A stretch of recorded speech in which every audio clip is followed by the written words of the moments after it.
It's called EduGenAI, so it's about education and Gen AI. As we all know, AI is everywhere, and for us in Europe, it is very important to make sure that we get in control of it before it's too late.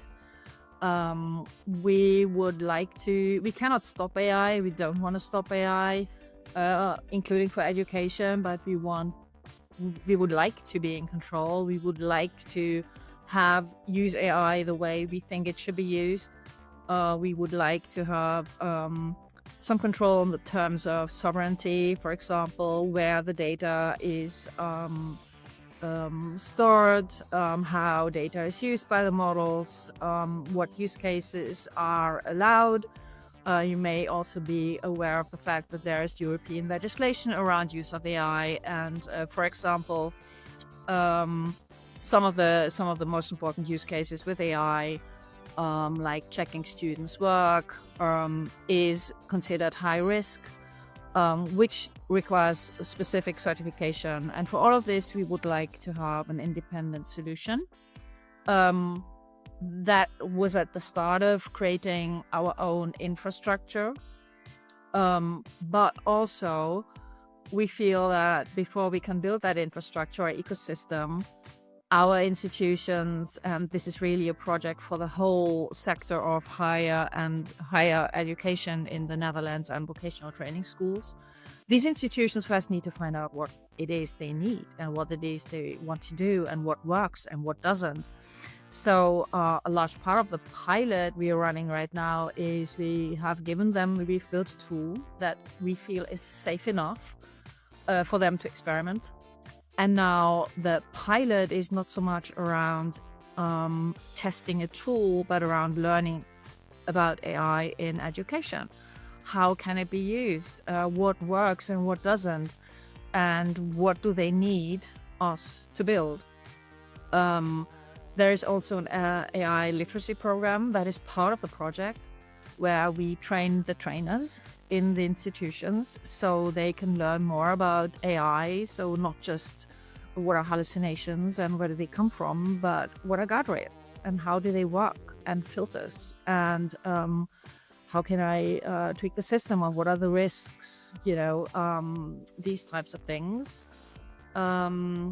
So it's more a learning project. There are programs around forming, helping with the policies in the institutions. So it's the whole bandwidth.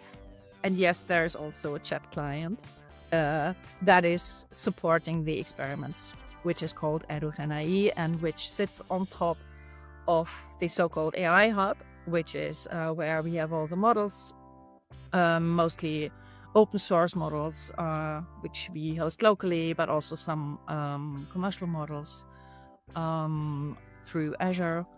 But again, this is the environment that we use now for experimenting. The goal is to build an ecosystem that these institutions can work with. And this ecosystem may not be exactly the tool we are using today. Actually, it might be something completely different. But we feel we first need to give them the room to experiment, then evaluate what they've learned, and there's a lot they're learning. And then we need to make the design choices. And another very important aspect of all of this is public values. Public values are central in these discussions. Think of transparency, think of privacy, think of autonomy.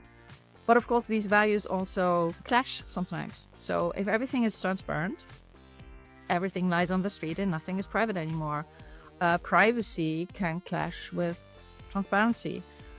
Teachers want it to be transparent to them how students are using AI, so they can help them use it. But students want the autonomy to say no, and they want the privacy to experiment without anyone seeing them. So how do we deal with this? And these discussions and decisions immediately lead to design choices. Same goes for statistics, reports. You say, I want privacy, but then you want to know, well, how are students using it? Which prompts are they using? how many of our personas are used, how often. And you need to have those discussions to make it very clear what it is we really want and what that means for the ecosystem we're building and the choices we make.